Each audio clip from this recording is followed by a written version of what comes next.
FX presents the Indoob podcast with your host, T. Sterling Watson.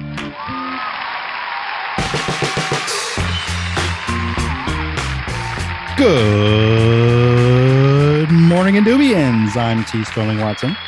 And I'm Courtney.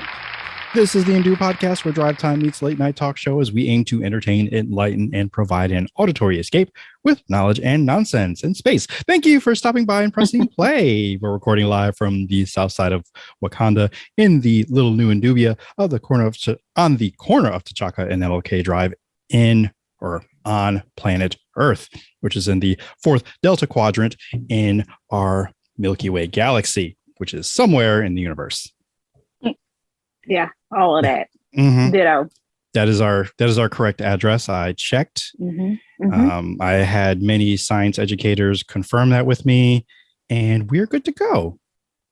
In case anyone was looking for where we are or where we're recording from, and from any galactic listeners, because I don't want to exclude anyone. Right. Any being. Right. Inclusive. Mm-hmm. We're all about inclusivity here, and you can be an Indoobian with 4 legs, 3 legs, 0 legs, or eyes. I think you at least need ears, some way to consume a podcast. Or words. Right, exactly. And I don't know if out there in space, a creature can absorb or consume a podcast with smell. And if so, I hope this smells pleasant to you, dear listener, or smeller in that case. I hope we smell fragrant. I hope we smell amusing in a good way. So, yes. Yeah, I'm just trying to cover all of my bases. Then again, I'm speaking in a language they may not understand. So excuse me. I'm sorry for if I mispronounced anything, but I've been practicing off mic. I hope I hope I didn't say anything offensive. And if I did, I apologize. Or wait,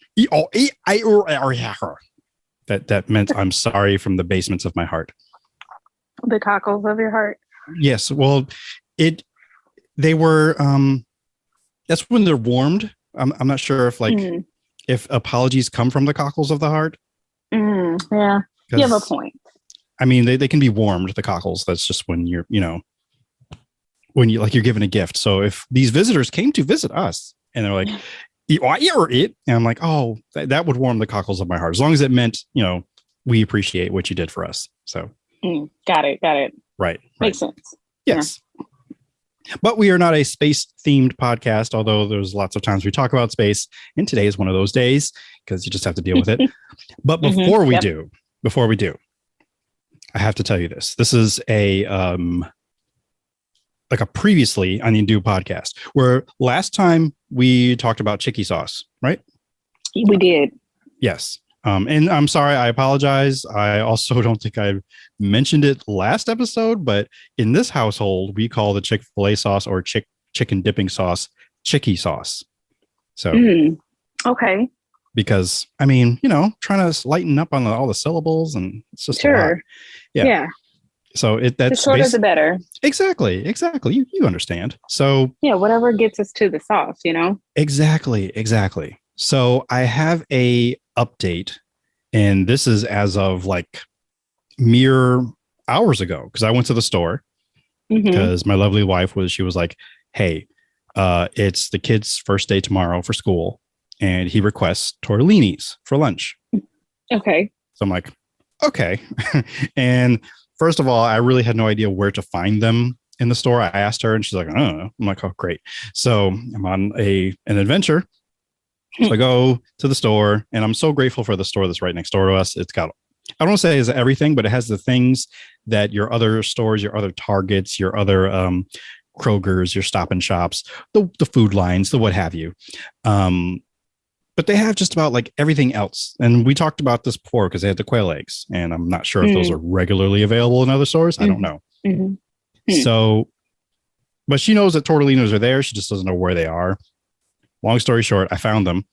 I also found actual Chick-fil-A sauce. So not even the off-brand stuff? And that's the funny thing. I actually started looking for the off-brand stuff. And I decided, like, I'm looking on the bottom shelves and the middle shelves. I'm looking, seeing the hot sauce, ketchups, your typical condiments, the things that Sure. everybody likes to get. I'm like, okay, I'm thinking maybe it's probably around like honey mustard. Cause I mean, it's, you're around there close, barbecue sauce, all this stuff, but it's on the top shelf by itself. And it's even on sale. Was it like, was there like a spotlight on it, or did the light emanate from behind it when you saw it? I saw one. I don't know if there was actually, like a real one. Right. Like even the music kind of parted, like that was playing the music with whatever radio station, like it paused and like la la la la. So it's just, just gentle, like ethereal music. And I'm like, oh, we're here. This is it. This is the moment. Like, and mind you, I saw the Polynesian sauce first. Like Chick-fil-A Polynesian. I'm like, that's amazing. And then my eyes just took a quick little skip to the right. And I'm like, oh, Chick-fil-A. And they're actual bottles of Chick-fil-A. Plural. Bottles. Wow. Yes. I kind of like had a out of body experience and I was beside myself. And I looked at myself and I said, self, look. And self was like, yes. And we decided together to come back together as one corporal being. And I decided to take 2 bottles because there was 2 of me at the time. And, and plus there was a sale, buy 2, not get 1, but it was buy 2 for like $7 or something. So I'm like, I don't know. Sounds good to me. So I purchased 2 bottles as well as the other things I was there for, which is food for tonight, as well as the tortellinis, which I did find. And that was it. So I'm so happy. And the funny thing is, like, I'm actually telling you before I told my wife that I bought them, because she still doesn't know they're still sitting in a bag, because I was like, I had to get dinner ready. So but I'm quite excited. And I will have to postpone, because after reviewing our last episode, I did kind of skirt over the fact that you can make Chick-fil-A sauce at home, but I have yet to try it yet. And who wants to do that? Like, it's nice to just buy it in the store. But that was my dilemma before, was that you can buy it in the store, but if you can't find it, what do you do? Right. Okay. I see. Right. And so your solution was to just make it like you did the cinnamon butter, right? Correct. Right. Which I don't know if I talked about here, but yes, I did make the cinnamon honey butter, which is the funny thing about Texas Roadhouse, the restaurant, which I believe makes it popular. And the sole reason that Ashley likes to go to that restaurant is specifically for the butter. Like, not for any of the steaks, the hand-picked steaks you can get, but the butter. Yeah, but the butter. It's really good butter though. So I understand that, and I don't blame her. I get it. I don't blame her at all. I get it. It just makes me laugh because I'm like, we're going all the way to this restaurant that's like 50 miles away, and this is all you want. It's just the free bread with the butter, specifically the butter. So, but hey, I love my wife dearly. So if that's what she wants, that's what she gets. And then also, if I can make it at home, then that makes it so much easier. And then I have to stop her from eating it straight out of the little container I put it in. It's like, this is not yogurt. So do not eat it like it's a snack. You have to put it on bread, please. Yeah. Please don't go crazy with this. She's a child. And 2 children in this house, 2 of them. Good Lord. Anyway, and I love them dearly. Actually, no, 3 children. I forgot about the puppy, which is not a puppy. He's like 60 years old, apparently. So bless his heart. But he's basically a puppy. He is. He's 5, 6 years old. So, I mean, at times the kids act alike, and I have to separate them sometimes, and they get a little too feisty, as you do with siblings. Sure.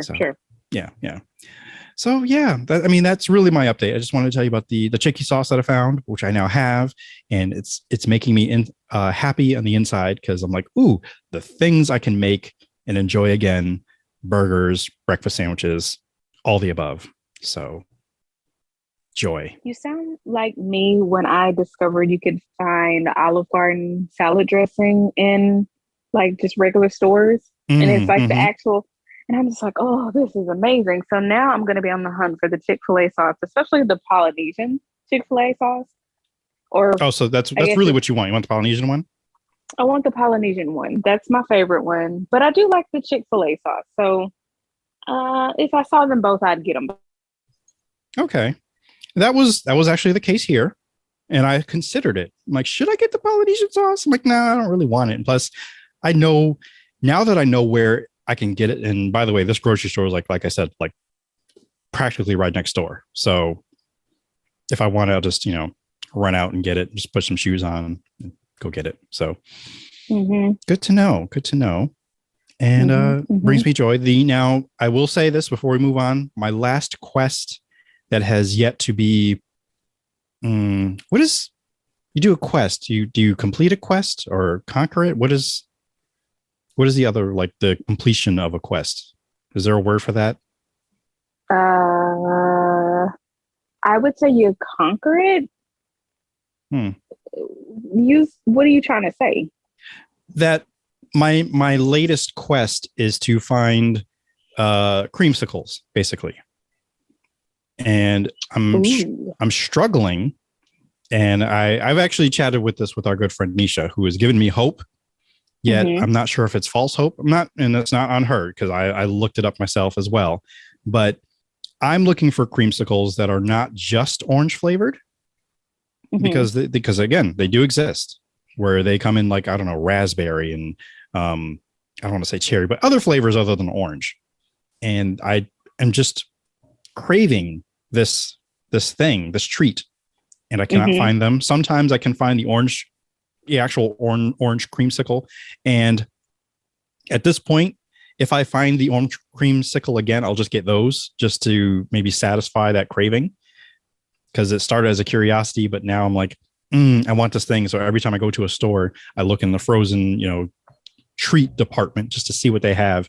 And sometimes they don't even have the creamsicles, just regular old ice pops. I'm like, I don't want that either. And that's just right. That's just blasphemous. Yes. So that's the latest quest that I'm on. So I will keep you all updated on if I can find them or not. So yeah, I'm sorry. Did I ask you how you're doing today? No, but that's okay. Oh, okay. You can always talk about food. I'm good with that. Oh, okay. Well, how are you today? I'm doing okay. I can't complain, actually. Okay. Yeah. Thanks for asking. No problem. Do you have any updates with any of the gizmos and gadgets that you had acquired the last time that we gathered for this production? Yes. So I have basically joined the fitness community within the fitness app Supernatural. And I am working on how to incorporate it into my weekly workout routine, when we have the kids and when we don't. And there's, our schedules are just different when they're here versus when they're not, especially since school's back in session, all that. So, but I am very excited to be getting back into my workout routine, because it's not so much a physical health aspect. Of course, there are the physical benefits of working out, but for me, it really is a mental health tool. Working out is. So I have what is it? Endorphins? It's endorphins, I guess. But like for me, it helps me start my day really well. It helps me get that bit of accomplishment first thing in the morning. And yes, the endorphins, and I don't know, I just feel better when I get a good workout in. So I mean, there's really right now almost like no downside to like a good workout. So yeah, there's really no downside. And so I've done it the past 2 days. So we're pretty new, but I know what it's like to go through the workout, and build up again process. And so far so good. It feels like all the other times where I've had to kind of restart, and I'm just excited, just very excited. Good. I'm happy for this new. I mean, you kind of like set us up last time too, just by telling us that there are exercise, like fitness, apps,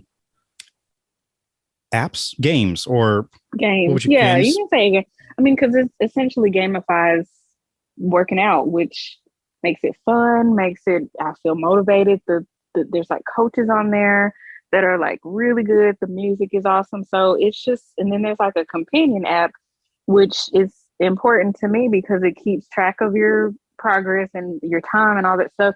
And I also found a way today where I can kind of do the searching of the different workouts, and I can't like load it up or anything like that, but there's a way where I can favorite it and essentially narrow down my searching to, you know, a smaller pool where I can choose from it based on its intensity level and the instructor that's doing the that workout, the type of music, all of that. So it's awesome, and I'm actually excited to work out. I can't wait for tomorrow morning to get back in it, you know.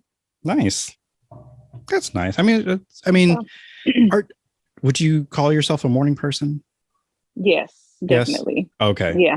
I wasn't sure if that's something that sparks. I was like, oh, okay, I can't wait to get up, because it's not too often that I have that feeling of like I'm excited to get up in the morning. Same. So and lately not me either, but I think I've had a lot going on and I've been stressed, and it just hasn't been a joyful thing. I haven't felt, this is gonna sound bad, but I haven't really felt like there's much I'm excited about waking up for, you know. So okay. yeah. So I mean, I understand. And yeah. So I'm starting to get back to myself and get excited about life and about working out and doing these things. So yeah. Yeah, I would say it's also a stress reliever, because I mean, I know, well, you're my friend. I know you personally. So I know you've been stressed, and exercise is one of those ways that does help that. So, you know, I'm glad. I mean, even yesterday I had my first workout. It was, well, not my first workout with this thing, but I guess my first morning routine. And I could just immediately after finishing, I was just in the shower and I'm like, yeah, this is what I've been missing. This is what has been missing for me. So I'm glad to find it again, you know? Yeah, I'm happy for you. I'm glad. Thank you. Because I will be joining that fitness train as well sooner or later. Because yeah, there's clothing that, I mean, even new clothing I got that I probably guess I should have tried on first, but it's like, I hear the button screaming and I don't like it. I did purchase some new shirts of my own, but I'm actually thinking maybe they must have, I think they legit changed like the style, or not the style of t-shirt, but the brand of t-shirts that they use. Cause normally I think I get a large, and this feels rather not small, but like medium, and it's tight and tighter than all the other shirts that I have that I've purchased from TeePublic before. So I might write them a gentle email, like, excuse me. So just to see what's going on with that. And I don't know I don't know what's going to happen with that. I'll keep you all posted. Yeah. But I would still say, go ahead, get shirts from TeePublic. There's still designs. I haven't designed anything new, but people are still buying things. And I'm still surprised the top seller is, oh my God, Daddy's Dairy. That one, it's still, I want to say it really does actually boggle my mind, like why and how. Still, yeah. After all this time. Right. Unless there actually are people out like outside of Boston that are familiar with this ice cream shop or ice cream parlor or whatever we would like to call it. And I don't know. I would really love to get in contact with someone who has purchased this and ask them why. That's all. Because why? Are you sure you want to know though? That's the question. You may not want to know. I do, even if it's something that I would regret asking about, but I do want to know. I do. So if you're out there, if you've listened or you purchased this, let me know why. Even if it's because of the podcast, then great, by all means. So I'm very curious. We'll just get into our segments real quick because, oops, that's not the music board here. Nope, it ain't. It isn't. It is right. It ain't. It ain't. I'm sorry. I'm so sorry. I forgot where I was. And I'm about to do Black History facts, and I got to get my vernacular right. So here we go. If it's going to work. And it's stalling on me. Everything is stalling on me today. Oh, wait. Black History. Black History. Black History. Black History. Oh. Facts. I know it stopped in the middle, so Yeah. I'm going to do it one more time if it'll allow me. Okay. Black History. Black History. Black History. Black History. Facts. Wow. That was totally unintentional. So all of that to say, and I probably should have shared this document with you just so you can see it. But today's Black History fact is Serena Williams. That's it. That's the fact. I mean, that's all you really need to say, right? Like, Pretty much. Geez. I didn't write birthdays. I didn't write her accomplishments because if you don't know, I mean, if you know, basically. yeah. And that's not just because I work at Espen. Although, I mean, it's a big deal. It definitely for them because they do have headlines all the time, which is great. And I was talking to a friend earlier today, which I'm just so glad that she is getting all of the flowers that she deserves at a time that like she deserves them, and she's been getting Right. them.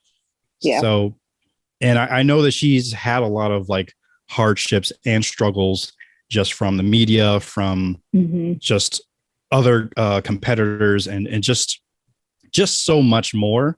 But it's like she has gone even further than, I mean, she has, because there are people that are calling her just the greatest athlete of all time. Not even tennis player, just athlete. So Period. Yeah. period. Of all the sportses.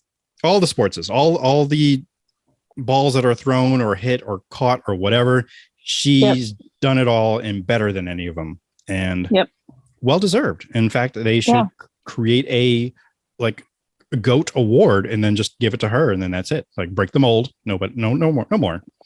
Yeah. So yeah. There's nobody else compares, literally. Right. And it's crazy because you think of all the other athletes who did come before her and, you know, in all of the other sports of all time. And for her to be considered as the greatest of all of them is well deserved, but it's such a huge thing, you know? It's huge. And I I don't understand why she would be, well, let me take it back. I know why she would be the GOAT, but I don't know sports well enough to be like, and this is why, and this is why. You know, I see her accomplishments and I'm like, man, she's amazing. And I see that. But I'm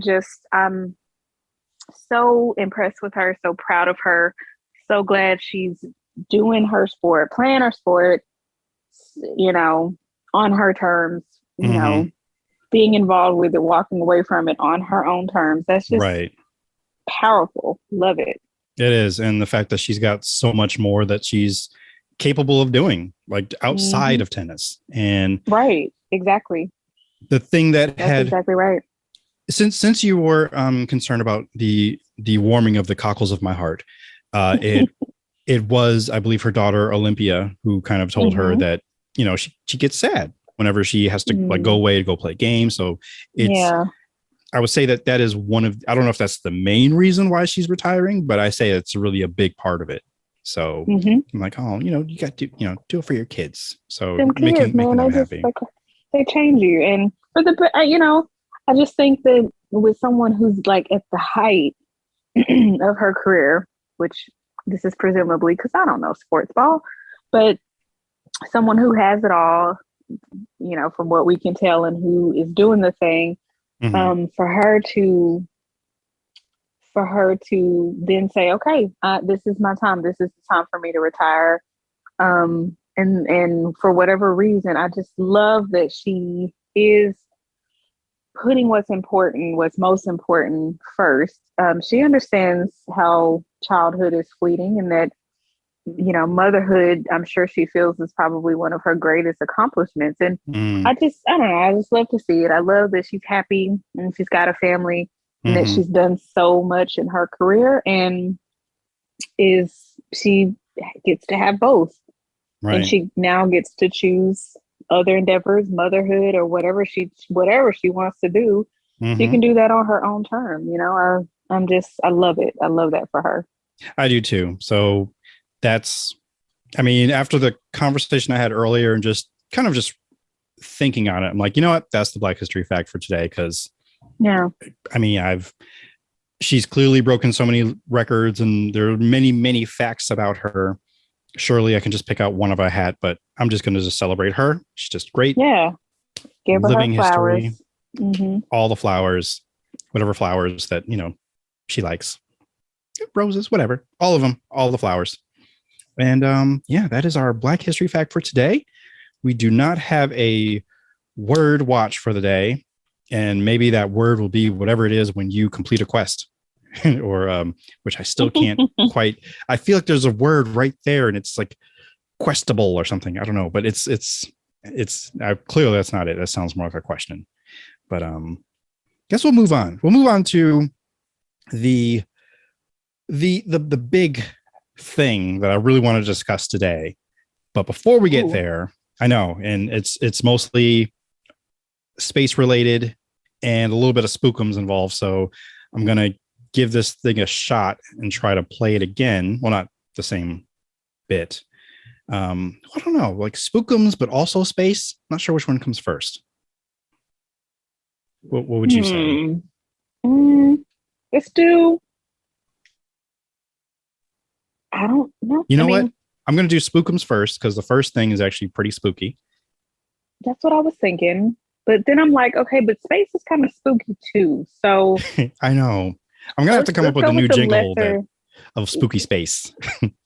Let's go with the lesser spooky because like spookums are like here on Earth, right here, right now. We could encounter them right now. True. Whereas space spookums are like, yes, they're real. It's very spooky because space is literally, trying to kill us. Mm-hmm. But it's like out there, like it's outside. It's an imminent threat. Like it's threatening, but it's not going to, not tomorrow. Not today or tomorrow, exactly. Right. So let's do the spookum.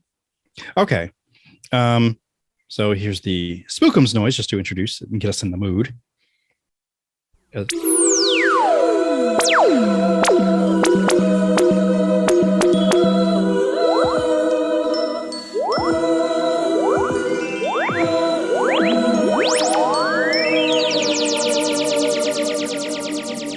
right, now let's go to space.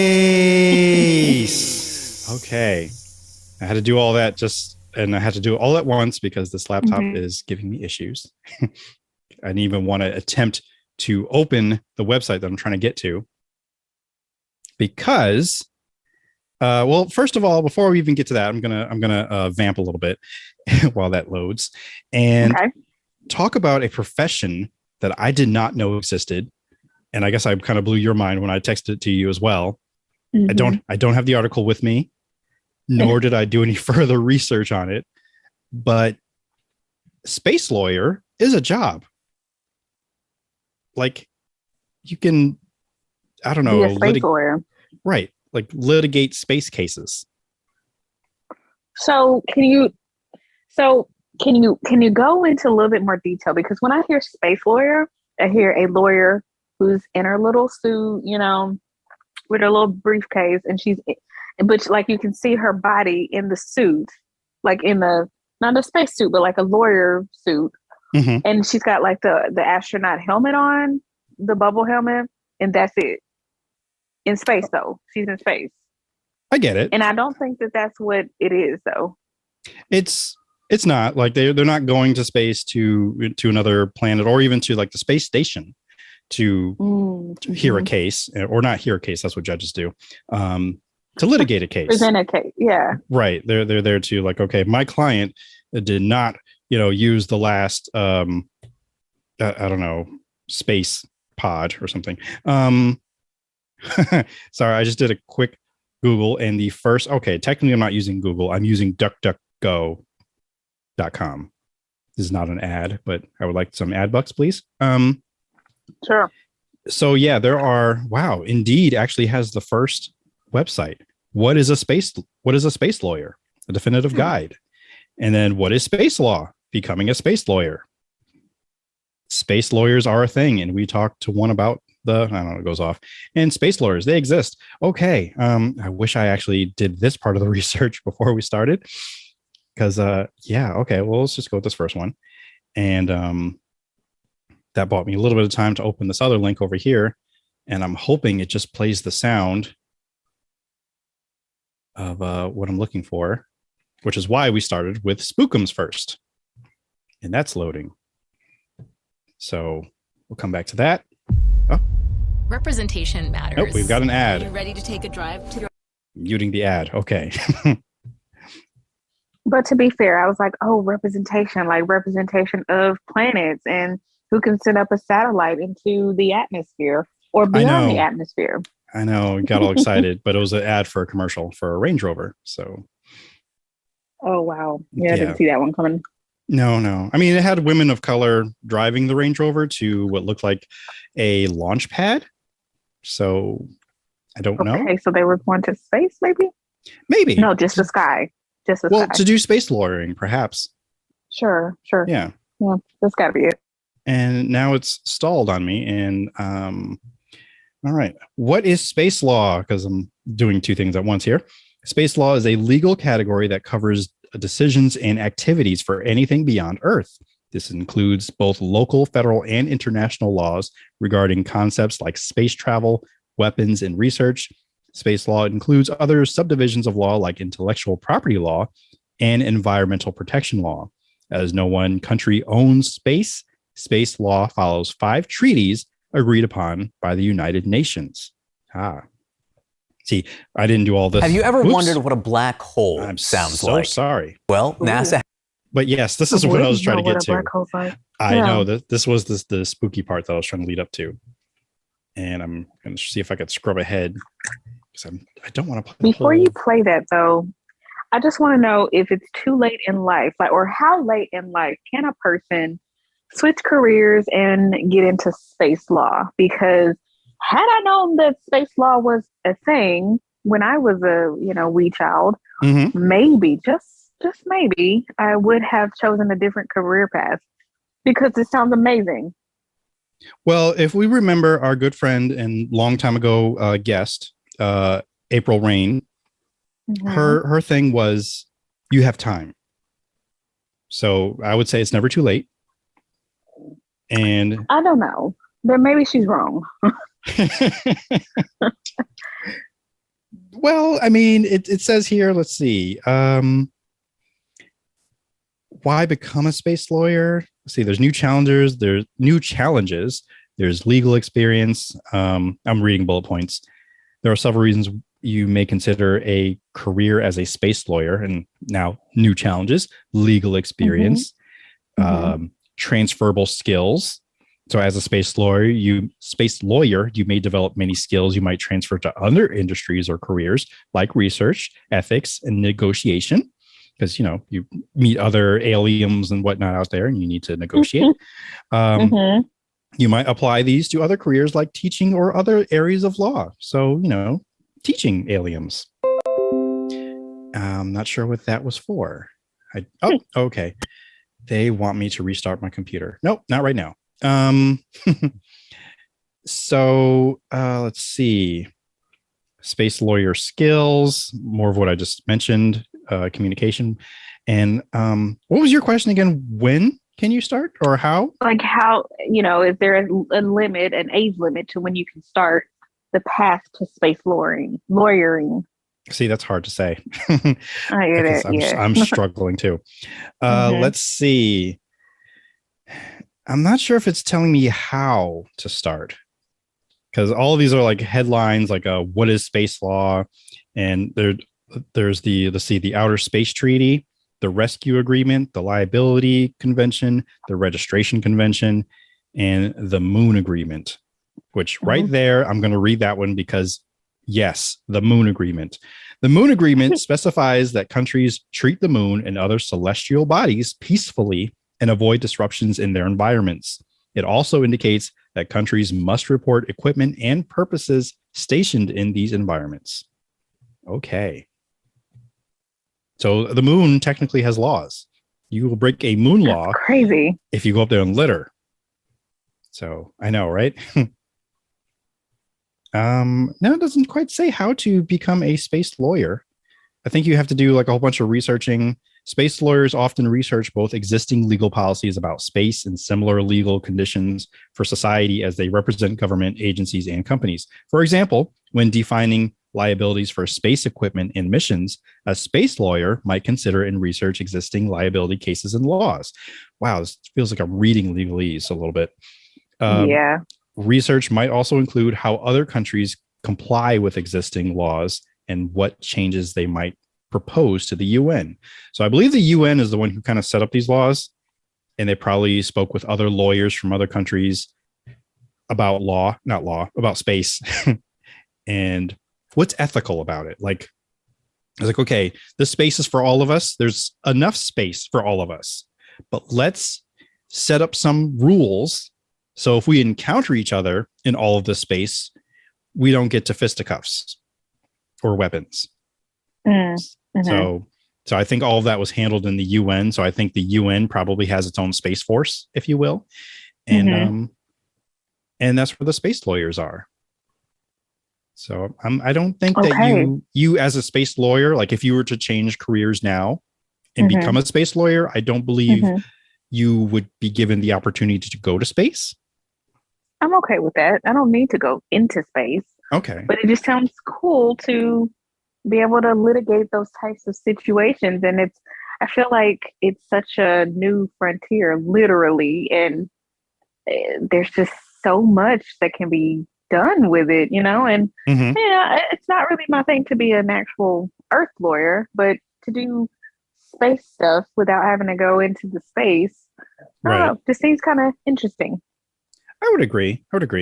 And again, it's safe because you're on Earth, so you can just, you have to come down to Earth to have what is it, like a court? Yeah, because they're not going to have court on the moon. No, unfortunately. Not yet. They have to build it, but that's more space law that they need to, like, okay, who owns the building, who's in charge, who's going to pay for it. And then, have to staff it. So, but yeah, that's space lawyer. You can be on Earth still working in the UN. So I have, what is this one? Echoes of a Black Hole. Is this it? Because even that whole video that I found, it was people talking. I'm like, I don't want to hear people talking. I want to hear the black hole. Yes. So I'm giving this one a play. We're going to see if this is what a black hole sounds like. So I do apologize not having this prior, but this is what I was trying to do before the show began. But things weren't cooperating correctly. So while that's still loading, I'll tell you the other spookums, the other big story that happened to me. Okay. So a couple, let's say Saturday night, doesn't matter when. It kind of does, but not really.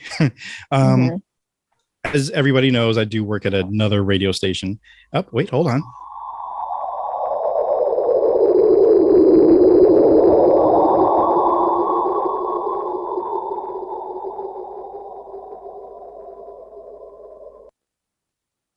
Now, that's not what I heard before.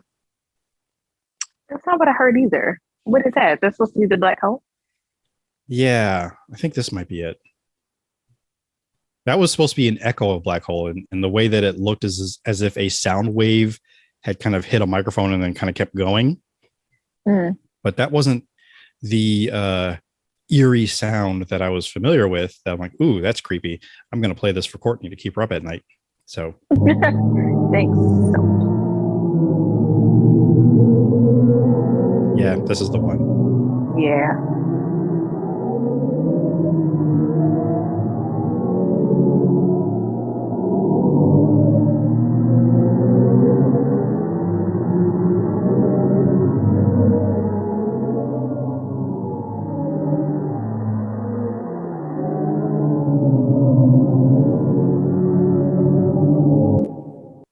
Ooh, that stopped on its own. I was about to pause it, and oh, that's enough of that. Okay. So yeah, that's the sound of a black hole, and it's still as kind of creepy. It's a little bit creepy because I didn't have headphones on before, and I have them now, and it sounded like it was going from left to right. And yeah, that was a little unnerving, just a little bit. So that was fun. Yeah, it's quite freaky, quite scary, especially because I was taught that there is no sound in space. Correct. So But how are we able to hear a black hole? I mean, well, black hole is, I'm saying it like it's a pronoun, like it's his first name.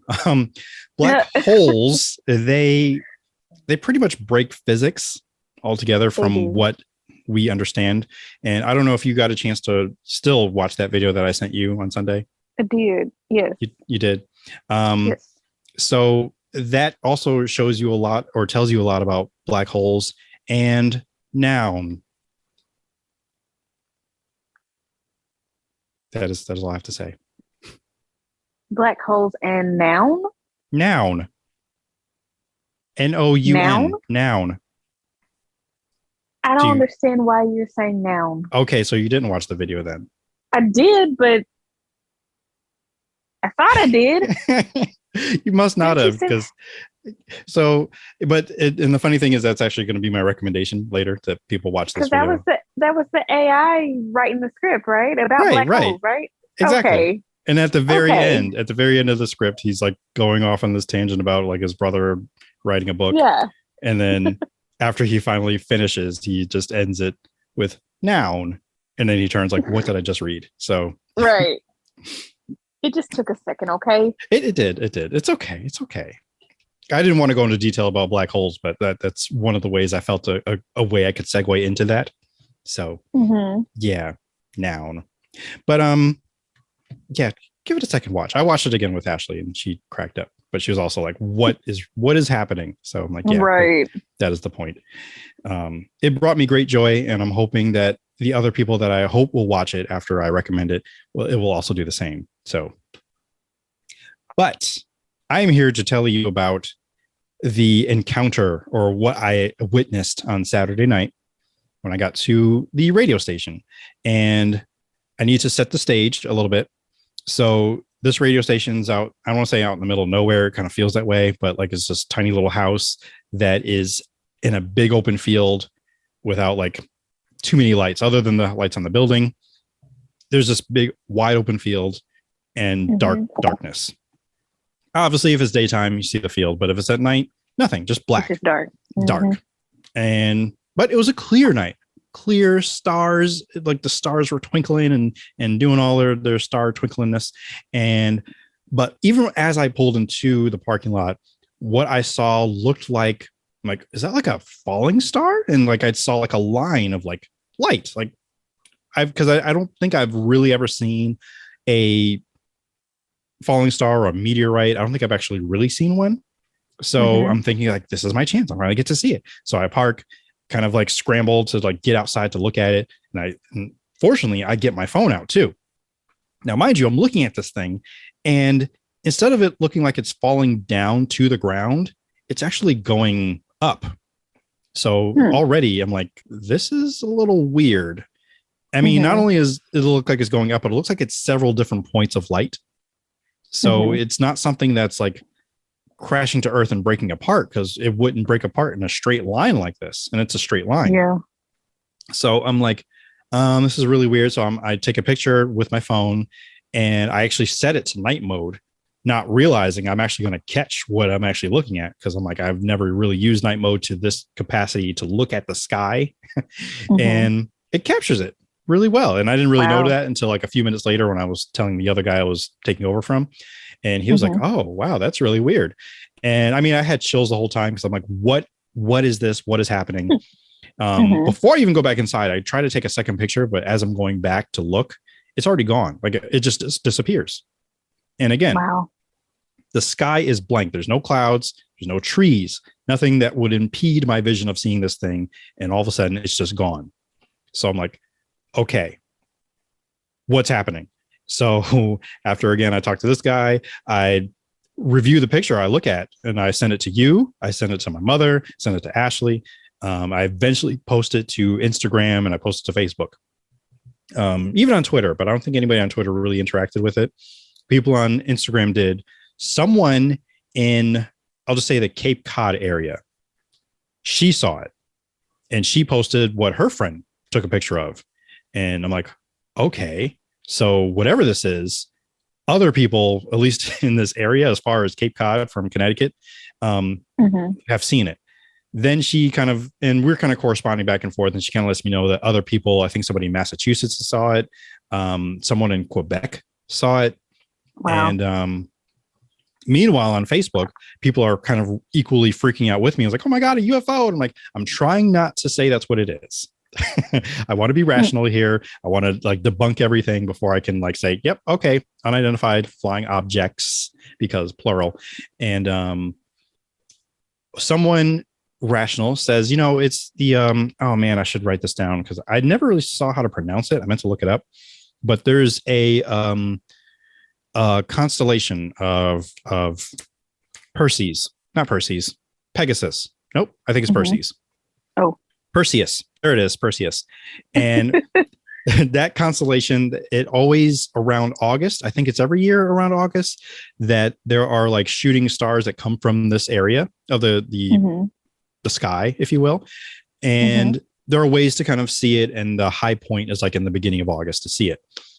But it's like late August. Not to say that it's out of the window, but it's possible. So I'm trying to do all my maths and trying to look everything up. And I'm like, okay, in the constellation, this was right under the Big Dipper that I saw this object or this thing, this phenomena, if you will. Yeah. However, the constellation of Perseus is not in the same area of the sky. So I'm trying my best to make the Big Dipper and Perseus match to what these, you know, shooting stars are coming from, but they're not, it's not matching. It's not this. Yeah. Then I watch the videos of what it actually looks like. And I'm like, no, these are moving way too fast for what I saw. So what I saw was moving like it was a plane, just moving kind of like gliding through the air, but several of them. So I'm like, okay, it's not that.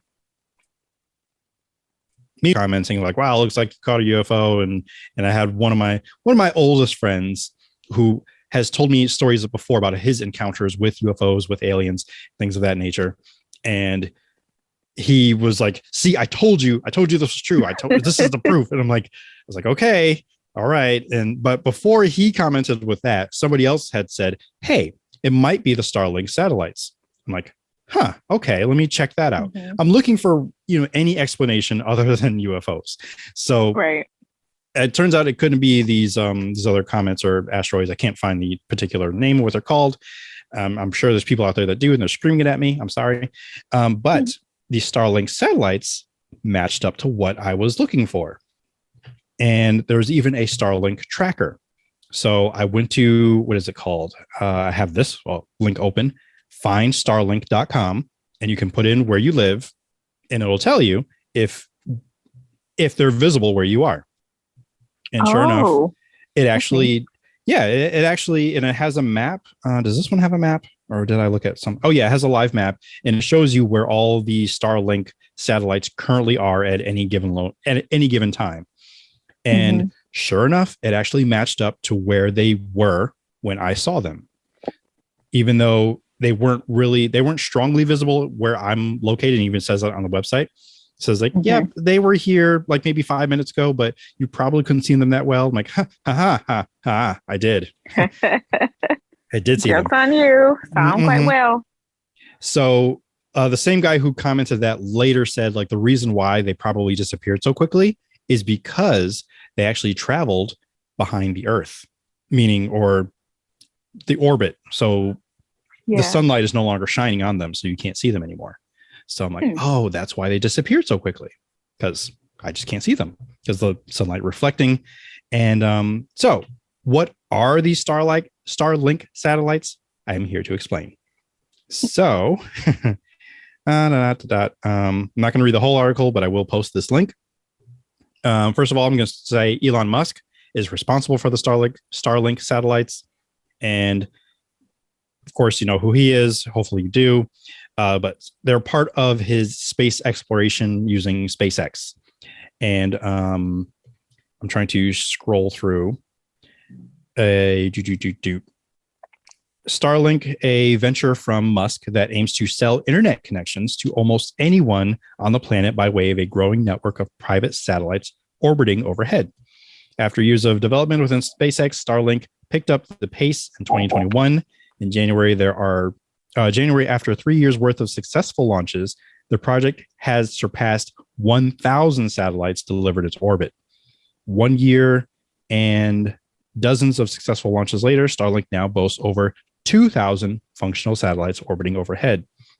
Wow. Now, I've seen other videos of these of the satellites, and when they actually are overhead and they're much easier to see, you can kind of clearly see it. And they do travel in about a line. There's like 50, I think, per batch, I think. And they literally call them like Starlink trains because it's basically the only thing you can kind of equate it to. Starlink isn't without its controversies. Members of the scientific community have raised concerns about the impact of Starlink's low Earth orbit satellites on night sky visibility. Meanwhile, satellite internet competitors, including HughesNet, Amazon Project Kuiper, have taken notice of Starlink's momentum from prompting regulatory jousting and attempts to slow Musk down.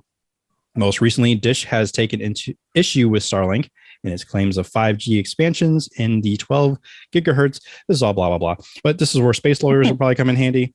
And one of the issues that kept coming up most often was the visibility in a night sky. So a lot of like astronomers who are studying the skies are having a hard time studying the skies because these things keep streaking by and kind of messing up whatever they're trying to study.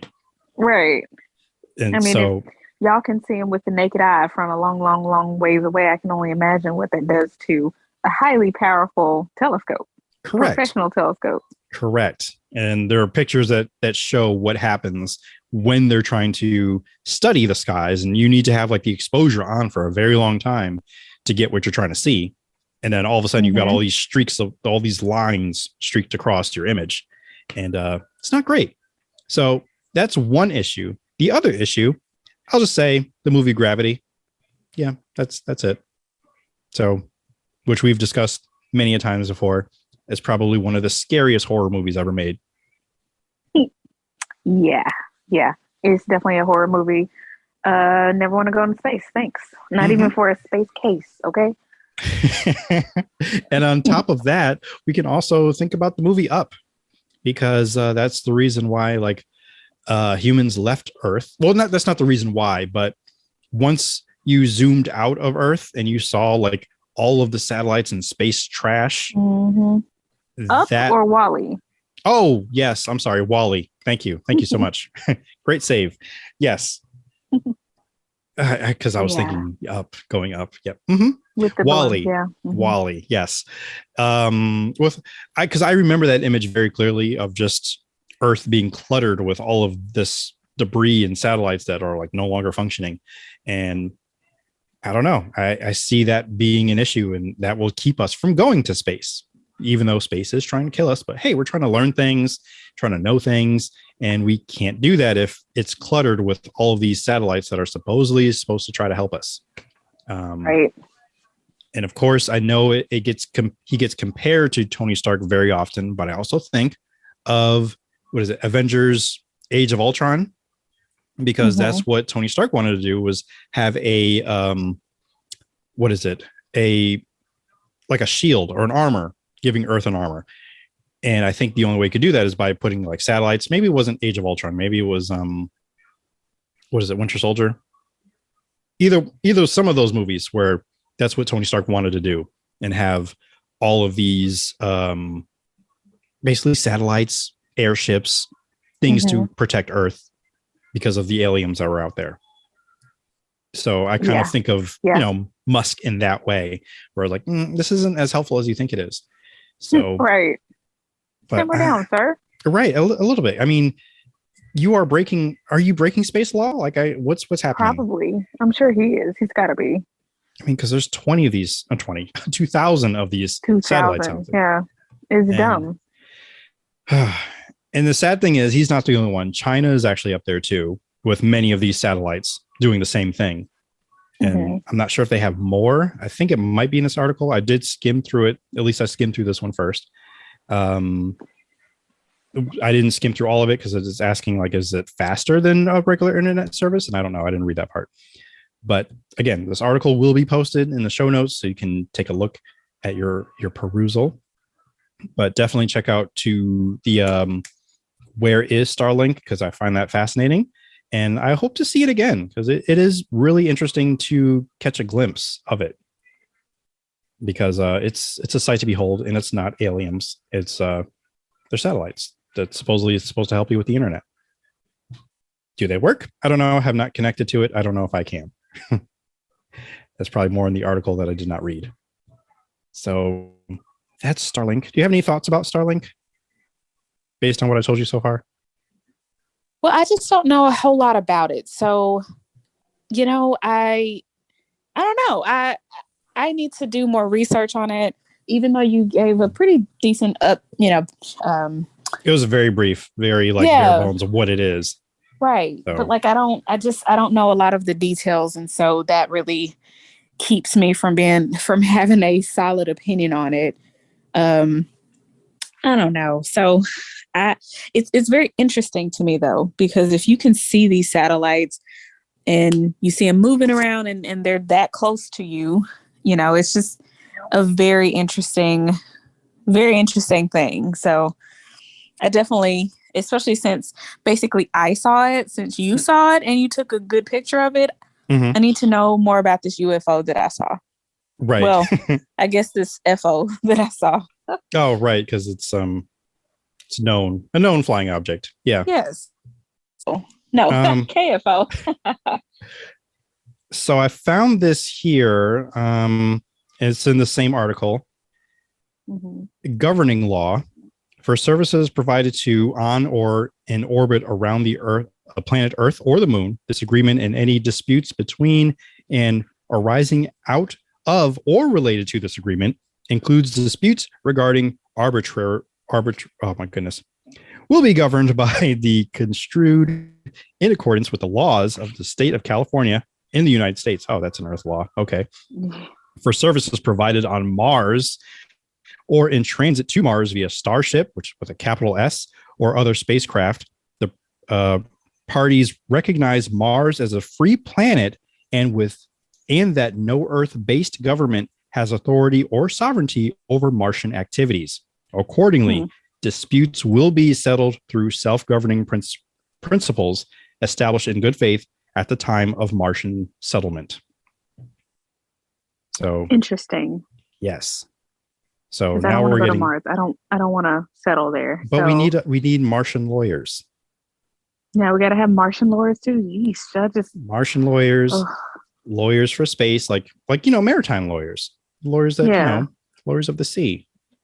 I don't know who they answer to. I don't know if there's like a floating court that you can go to for pirate crimes. That would be amazing. I wish there was a floating court.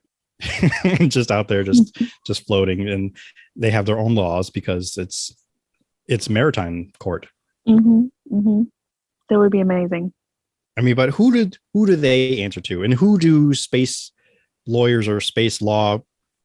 I mean, once we start actually encountering other beings, I think some of that would have to change, because you have to have like galactic law, or I mean, that's the same thing as space law, but like, we have to talk with other sentient beings. Like, this isn't allowed here in this area of the universe. So I don't know. It's questions I'm not smart enough to answer. So same. I'm not going to worry about it right now. Because I mean, I don't know what space laws I might be violating already by just suggesting, like, no, don't even posit that idea. No. But yes, do check out this article I will post, and also find out if the satellites are coming to a sky near you. More than likely, they probably are, or already have. Yeah. Well, I definitely want to see. I would love to see one, but I would love to be prepared first, so that because I don't know that I would have reacted so calmly as you. I don't know. Well, that's also the thing too, where I just went into research mode. Like I of course, I had to tell people. I told my mother, I was on the phone with her, just telling her what I saw and just freaking out a little bit. And once I started getting leads as to what it could have been, in fact, that's what I did first. I Googled to see if there was anything that launched, and then I couldn't find anything. And that's when we kind of ran into Artemis, which I'll touch on briefly since it's been postponed or delayed. Same thing. Yeah. There were no launches of recent, not from America, not from China, anywhere. Nothing that would have happened that we would see it that night. But I think from there, that's when someone told me about different like meteor showers happening. So I started looking in that. So pretty much once I got a lead, I kind of just followed up with it until I found something that matched. And yeah, I'm actually grateful for Facebook. Wow, did I just say that? You just said it out of your them words just came out of your mouth. I feel gross. Yeah. You should. Thanks. Thank you so much. Oh yeah. Anyway, let me check this really quick. I'm going to see if it'll be near you anytime soon. Oh, look, it just came right up. All I have to do is okay. Let's see. Nope, nothing visible anytime soon. Well, September 1st. So that's in 2 days. And they'll only be visible for about 5 minutes. Though. But oh my gosh. Oh, not the launching. I'm talking about the Starlink. Oh. That's cool. Yeah. So that's in your area, right? No, your area. What? Yeah. Oh my God, send it to me. Like send me so I can verify and I can see it for myself. Don't trust you. I mean, I'm sure you can find somewhere that you can kind of see the night sky like clearly around 8:57 p.m. But yes. Oh my gosh, that means I have to stay up. But okay. Yes, I forget you're an old lady. Yes. Yes. Close to bedtime as we speak. But yes, I will send you that information as I find it. But yeah, quick thing about Artemis 1, that is a rocket that was meant to be launched yesterday, right? Yeah. So now it's going to be Saturday possibly, and it's like it is the most powerful rocket that NASA has ever built. It is the first big step towards Mars. It's the only I'm not sure what SLS stands for, but it's the test flight. They have like actual dummies in there. It will go deeper into space than Apollo has. It's way over budget and way overdue. And some familiar parts. And a couple of familiar names are on board, such as the little plush Shaun of the Sheep toy. It'll be on there.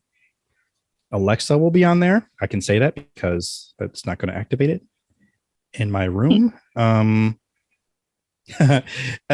me just read this here. Amazon's Alexa voice assistant is also loaded into the capsule's computer to see if it might be able to play the role of and it has parentheses, a less malicious HAL 9000 on upcoming. Oh my God. I forgot. I said one of the words that activates Alexa. Oh no. Way to go. It just started talking to me. Yep. Let's see. Yeah, they're going to test Alexa to keep communication with the astronauts and Orion systems. And yeah, cool. So those are some quick facts about Artemis 1, which may be launching on the 1st. And we'll talk about it next time. That is if it launches. It had better be launching, for the love of God. It's like you're taking this personally. A little bit, just a little bit. Come on, give us something.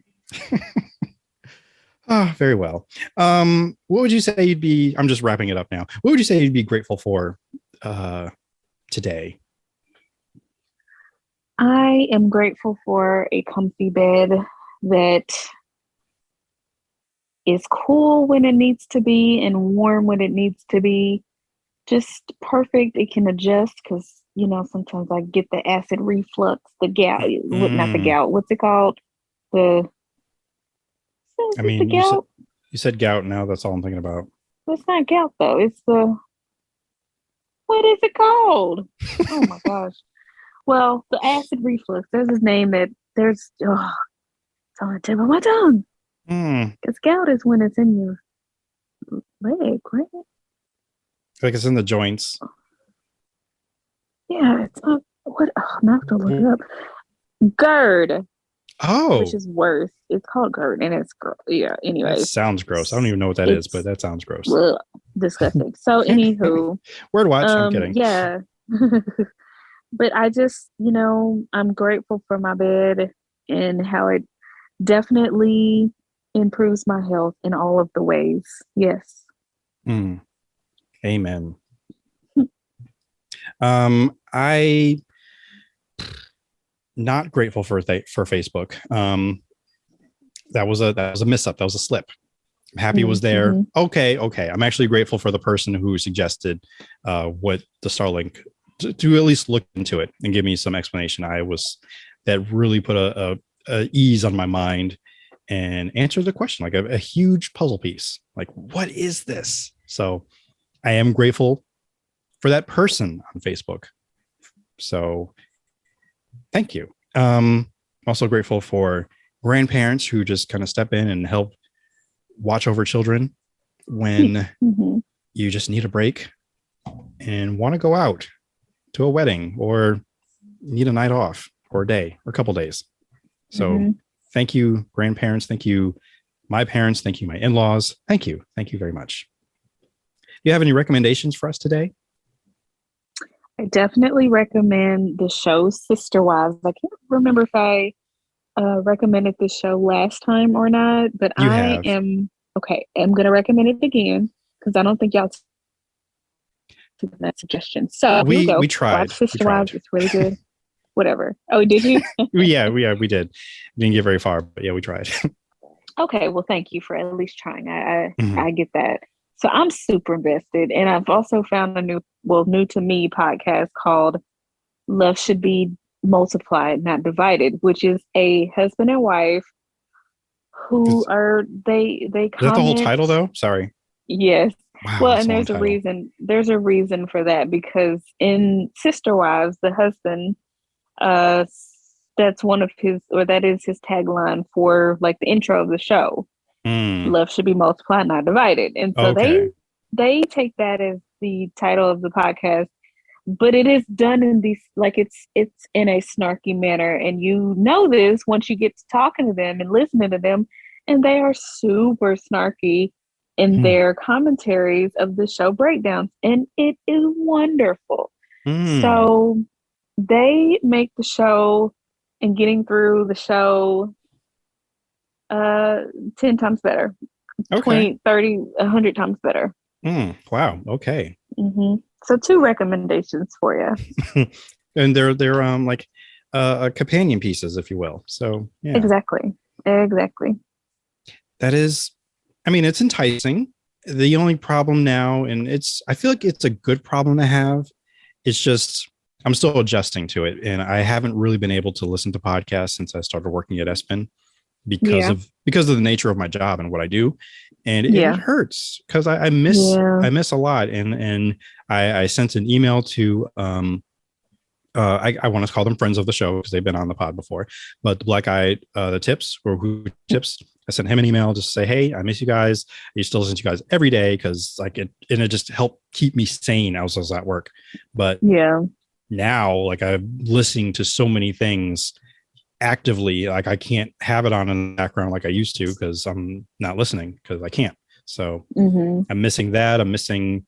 I can't listen to as much music. Like I can listen to some maybe on the way and back and forth, but work is like 15 minutes. So I can only get maybe 3 or 4 songs in. So not too much. But I have pockets of time. So I'm trying to work out when those are. So if I can squeeze a podcast in, even if it's a new one just to check out, just the one you recommended, I'll see if I could squeeze that in, take a quick listen. And I don't know. It might take me a whole week to get through an episode, but we'll see. But I do thank the listeners of this podcast for listening, for supporting, And I keep forgetting to mention it, and I want to mention it like a live read. But if you want to send us like a story, some spookums, if you have questions or even comments or whatever, you can email the podcast at indoob.pod, trying to make sure I enunciate all the letters, at gmail.com. And we'll read it on the air because we haven't had anything in the mailbag for a while. Maybe because I had it zipped closed and nobody can get any messages in. But please send us something so we can share it and talk about it. And I'm looking forward to that. My recommendation for this episode would be space.com because it tends to be, it's like my go-to website when I go to work. And I've actually, since I've been at ESPN, that's usually like one of my websites I kind of go to just to get random news. And it's, I don't know why it started that way. Oh, yes, I do. It's because Joust started happening. And I think it was like the same day I started was the day that they released their first images. So ever since then, I've just kind of been keeping tabs on what's happening in space via space.com. And that's probably why there's been so many space themed episodes as of late too. So, which by the way, Courtney, I apologize to you in advance. I might have been I've been holding out on other space images I could have been sharing with you that but they're not Joust. Not all of them are Joust related. Although they released one today, which I kind of already have and kind of seen. In fact, it's like the backdrop of the wallpaper of my phone, but whatever. Space.com, but also Kyle Hill, Science Educator. I'm recommending his entire YouTube channel. Okay. So Kyle Hill. Yes. Is that the one who you sent me? Yes. Okay. So if you are curious about things real, something not even space related, just things in science, things in nature, and even some of the things that are fantastical. There's the word there I'm looking for. Fantastical? Yeah, we'll go with that. Yes, fantastical. Yes, that's the word I'm looking for. Things that like he'll even discuss things that are like in a Marvel movie, like can this really happen? Can this exist? Can he did something regarding Thor's hammer, and I think somebody throwing it, and I forgot what the purpose was, but it's all science based, and it's great. And I love him as an educator because he's just so compelling, and he's got this charisma, and he likes to call himself Science Thor, I think, because he's got long flowy hair. He does remind me of Thor. Yes, he does. But he's a great educator, great guy. And just go through his back catalog of videos. There's many videos. He has what he calls office hours, which he has like live events where he's just answering questions live. And he's great. He's great. So that is my recommendation. Check him out, especially if you've got questions about stuff or you're just curious. He's a great science educator. And that is my recommendations. So yeah. And where can people find you if you want to be found? I do want to be found. Y'all can find me on the Twitters at IMK Hinton. And that's it. Okay. Thank you for that extra emphasis on the period. You can follow me on all things at indoob.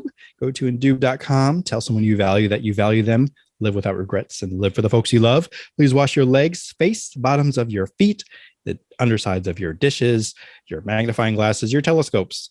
All of those things to watch space. So I don't know why you'd use a magnifying glass for space. Anyway, get vaccinated, wear your masks, stay apart, be safe. Be safe out there. Monkeypox out there, COVID's out there. It's crazy out there. It's crazy out there. Please be careful.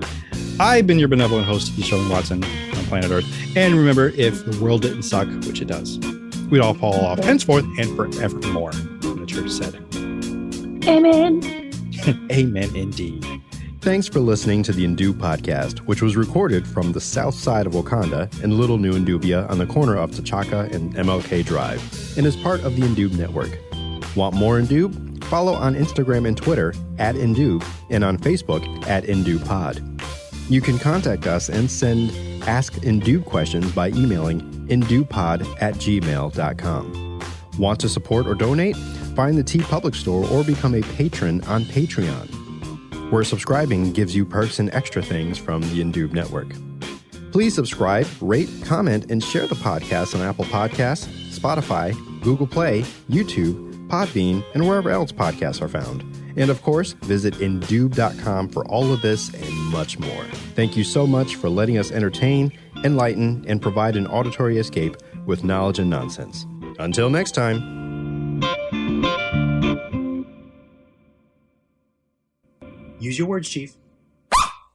Good boy. This has been another 3SFX production.